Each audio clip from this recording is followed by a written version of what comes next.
দর্শককে বলবো মুভিটা খুব খুব করে দেখো আর অনেক অনেক ভালোবাসা দাও, কারণ একটা মুভি তৈরি করা মানে মানুষ অনেক কষ্ট করে অনেক খেটে নানান জায়গায় গিয়ে তৈরি করে। তো ভালো করে সবাই মিলে দেখো, ফ্যামিলি নিয়ে দেখো, এটা ফ্যামিলি নিয়ে দেখার মতো একটা সিনেমা। নিউটাউনের নজরুল তীর্থে 23শে আগস্ট সিনেমা 2 এর রিলিজ হলো। সকল টিম মেম্বারদের নিয়ে এই দিন গ্র্যান্ড রিলিজে উপস্থিত ছিলেন এই সিনেমার ডিরেক্টর, প্রোডিউসার তথা অভিনেতা, যিনি এই সিনেমাতে মুখ্য চরিত্রে অভিনয়ও করেছেন, এবং এই সিনেমার মুখ্য চরিত্রে অভিনীত অভিনেত্রী শর্বরী দাসও উপস্থিত ছিলেন। সকলকে নিয়ে স্ক্রিনিং এর মাধ্যমেই আবারও দর্শককে দেখার সুযোগ করে দিল সিনেমা 2। বর্তমান পরিস্থিতির সাথে এই সিনেমার গল্প যে এতটা ওতপ্রোতভাবে মিলবে তা হয়তো কাকতালীয়ই বটে। এই সিনেমাটার বিশেষত্ব কি আছে যার জন্য মানুষ আগ্রহী হবে? বিশেষত্বই যে আজকে ঘটেছে আরজিকর ঘটনা, তারই একটা প্রতিচ্ছবি আমি আগেই তৈরি করেছিলাম। আরজিকরের ঘটনার জন্য ছবিটা আবার রিলিজ করছি। এছাড়াও আরও একটা কারণ আছে, ছবিটা 10টা ইন্টারন্যাশনাল ফিল্ম ফেস্টিভ্যালে বেস্ট মুভি হয়েছে, দুটোতে আমি বেস্ট অ্যাক্টর হয়েছি। এটা একটা কারণ। এটা খুব আনন্দের কিছু এখন মনে করছি না। এখন আমরা রাজনৈতিক যে পরিস্থিতির মধ্যে আছি, সেই পরিস্থিতিটা খুব খারাপ, এবং সেই পরিপ্রেক্ষিতে আমার যেটা মনে হয়েছে, যে জিনিসটা আমি খুব কষ্ট পাচ্ছি, যে এই ধরনের ঘটনা আমাদের রাজ্যে ঘটা উচিত না। যদিও আমি ছবির মধ্যে সেটাই দেখাবার চেষ্টা করেছি, এবং যে ঘটনাটা ঘটছে, যে চলে গেছে সে তো চলেই গেছে, কিন্তু তার যারা কাছের মানুষ, বাবা এবং মা, তাদের কি মনের অবস্থা এবং তাদের কতটা যন্ত্রণা এখন সহ্য করতে হচ্ছে এই প্রহসনের মধ্যে, সেটাই আমি আমার সিনেমার মধ্যে তুলে ধরেছি। এবং সেটা খুব রিলেভেন্ট এখন মনে হচ্ছে যে এই আজকের ঘটনাটাকে কেন্দ্র করে। আর যেটা বলার কথা, পাউলি এখানে ভিকটিম মেয়েটির চরিত্র অভিনয় করেছে, অসাধারণ অভিনয় করেছে। আমি ওর বাবার চরিত্র করেছি। এছাড়া সৌমিত্রদা একটা লয়ারের জজের পাঠ করেছে, ছোট্ট অংশ, খুব ভালো করেছে। রবীন্দ্রসঙ্গীত আছে 3টে। আশা করি আবারও ছবিটা মানুষজনের কাছে ভালো লাগবে। এটা এখন তো করিনি, আগেই করেছিলাম। যখন করেছিলাম অনেক আগেই করেছিলাম, আবার রিলিজ করছি ছবিটা। কনসেপ্টটা আমার মনে হয়েছিল যে আমাদের পশ্চিমবঙ্গের যে রাজনৈতিক পরিস্থিতি, সেখানে এই ধরনের ছবি হওয়া দরকার, এবং যে ঘটনাটা মানুষকে সচেতন করার দরকার, সেই সচেতনতাটা মানুষের মধ্যে যদি আসে আমার এই ছবিটা দেখে, তাহলেই আমার সার্থকতা।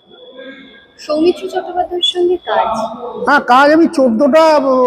সত্যজিৎ রায়ের সঙ্গে উনি সিনেমা করেছেন, আমার সঙ্গে 12টা সিনেমা, 2টো বিজ্ঞাপন করেছেন।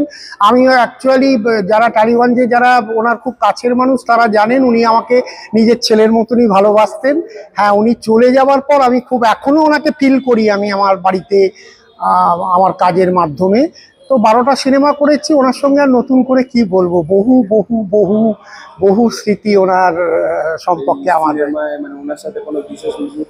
না, এই সিনেমায় ওনার খুব একটা বিশেষ মুহূর্ত না। উনি অসুস্থ ছিলেন তখন, করোনার ঠিক আগেতেই, তখনই ওনার অংশটা আমি শ্যুট করেছিলাম। 2020 একদম মারা গেছেন উনি নভেম্বর মাসে। অক্টোবরের 4 তারিখে উনি হাসপাতালে ভর্তি হয়েছিলেন, আর আমার সিনেমাটার শুটিং হয়েছিল সম্ভবত অগাস্ট মাসের 6 তারিখ। তো তারপরে পরেই তো উনি কয়েক মাস বাদে মারা গিয়েছিলেন। তো সেই ছবিতে খুব একটা, ওই ছবিটাতে ওনার খুব স্মরণীয় কিছু নেই। খুব ভালো অভিনয় করেছিলেন, এটুকুই বলা।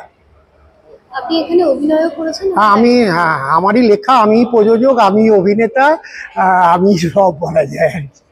ওকে, ভালো থেকো তোমরা। এই সিনেমাটা এটা অন্যান্য সিনেমা থেকে আলাদা কি? হ্যাঁ, অনেকটাই আলাদা। এখন কারেন্ট সিচুয়েশনে আমাদের কলকাতার যা পরিস্থিতি তোমরা সকলেই জানো, তো সেইটার ওপরেই সিনেমাটা। কিন্তু সিনেমাটা অনেক আগেই শুটিং হয়েছে, সেটাও তোমরা বুঝতে পারছো, যেহেতু সৌমিত্র জেঠু আছে।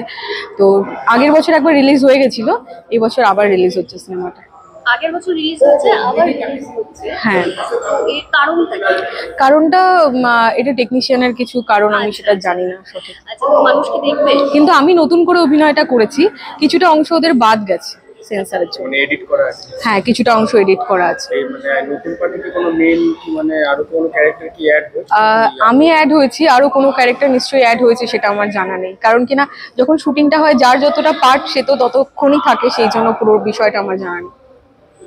আচ্ছা, মানুষ কি দেখবে? আশাবাদী? আশাবাদী, মানুষ তো দেখবেই। তাহলে আপনার ক্যারেক্টার এখানে যেটা পোর্ট্রেট করেছেন সেটা আর আপনি ব্যক্তিগতভাবে দুটোর মধ্যে আলাদা কি আছে? আমার ক্যারেক্টার এখানে ক্যারেক্টার ওয়াইজ আমি একটা পুলিশ অফিসার একজন, যে পুরো কেসটা ইনভেস্টিগেশন করেছে। আর আলাদা কি আছে তোমাকে আমার সাথে গিয়ে মুভিটা দেখতে হবে, তারপরে তুমি বুঝতে পারবে। অ্যাকচুয়ালি না, কারেন্ট সিচুয়েশনের উপরে কিছু বলার নেই, মানে মুড সবার অফ। মানে এখন রিলিজ হওয়ার কথা ছিল আর একটু আগে, তো এক সপ্তাহ পিছিয়েও গেল সব কিছু ঘটনার ওপরে, সিচুয়েশনের ওপরে। একটা মেয়ে হয়ে এর বাইরে মানে কি বলা যায়, একটা মেয়ে হয়ে সিচুয়েশনটা খুবই খারাপ। সবাই নামছে, আমিও নেমেছি, সবাই নামছে। স্ক্রিনিংটা আমরা দেখলাম, স্ক্রিনিং দেখার আগে তুমি বললে যে দেখো তারপরে বলবে, এবার দেখে নিলাম, দর্শককে কি বলবে, কেন দেখবে? কেমন লাগলো তোমার বলো দেখে? খুব ভালো লাগলো। হ্যাঁ, অবশ্যই অবশ্যই। দর্শককে বলবো পুরো ফ্যামিলি নিয়ে মুভিটা দেখো আর অনেক সাপোর্ট করো, কারণ কিনা একটা সিনেমা মানুষ বানায় অনেক আশা ভরসা রেখে, আর আমরাও কাজ করি পুরো দিন রাত রোদ বৃষ্টি সবকিছু মিলিয়ে। তো তোমরা আমাদেরকে অনেক সাপোর্ট করো আর দেখো সিনেমাটা দেখে আমার এখনো গায়ে কাটা দিচ্ছে, তো গা শিউরে আজকে জামানার যা গল্প সেটা নিয়ে। বাস্তব পরিস্থিতি যা এবং সিনেমার গল্প একেবারেই একই, কি বলবে? হ্যাঁ, এটা তো আর আগে থেকে ভেবে চিন্তে করা হয়নি। সিনেমাটা অনেকদিন আগে থেকেই শুটিং হয়েছে, কিন্তু পরিস্থিতির সাথে মিলে গেছে।